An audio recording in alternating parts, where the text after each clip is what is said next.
Britney Spears, for example, right? She was disempowered for a long time in that conservatorship.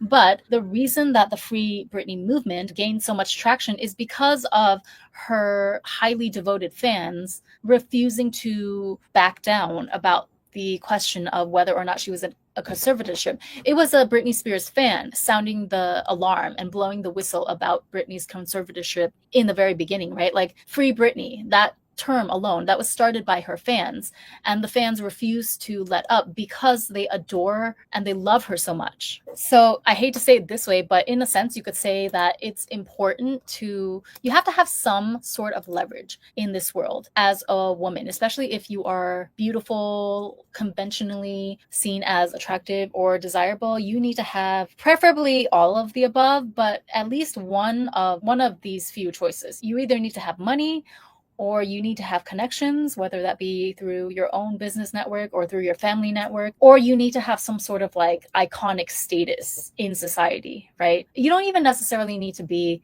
famous for this to happen, but in your community, in the circles that you run in, you need to be adored. You could work glamour magic spells on people if you need to, right? Like however you go about it, whether you are just like a natural beauty that people automatically, wherever you go, you turn heads, or whether you have to go the man-made route where you perfect your hair, your makeup, your clothes, you perfect your way of speaking, way of being, and you create like an aura that is captivating and that kind of generates buzz in your community. That's another way to go about it. But you have to have like one of these three things, preferably all three in different doses, in order to secure your safety in this world, which I know it sounds kind of bleak and harsh, but that's just the reality of the world that we live in. Because guess what? We do live in the patriarchy. So as a man, men don't really need to worry about their safety in this sense, right? Like you can be a total nobody.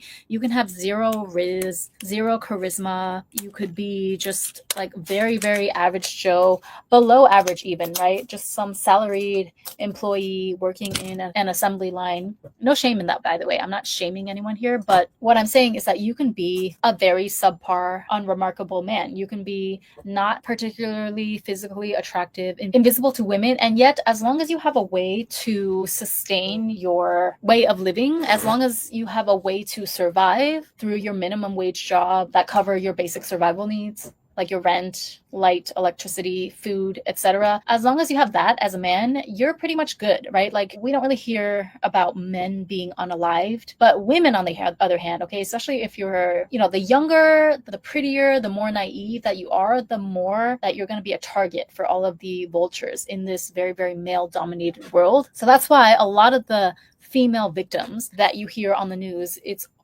they're always going to have a few things in common. Either they are S workers, again, like they're in some sort of fringe community, they exist on the fringes of society, or they just simply, they don't have any connections. They were brought up in a not so ideal upbringing.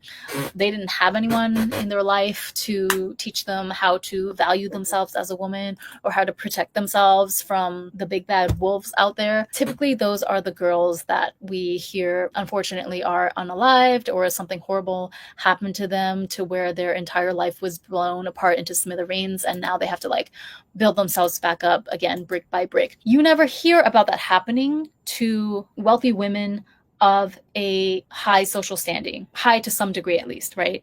You rarely ever hear about that. And when it happens to male billionaires, it's always because they did some stupid man thing, right? They were out cheating, or they thought the rules didn't apply to them.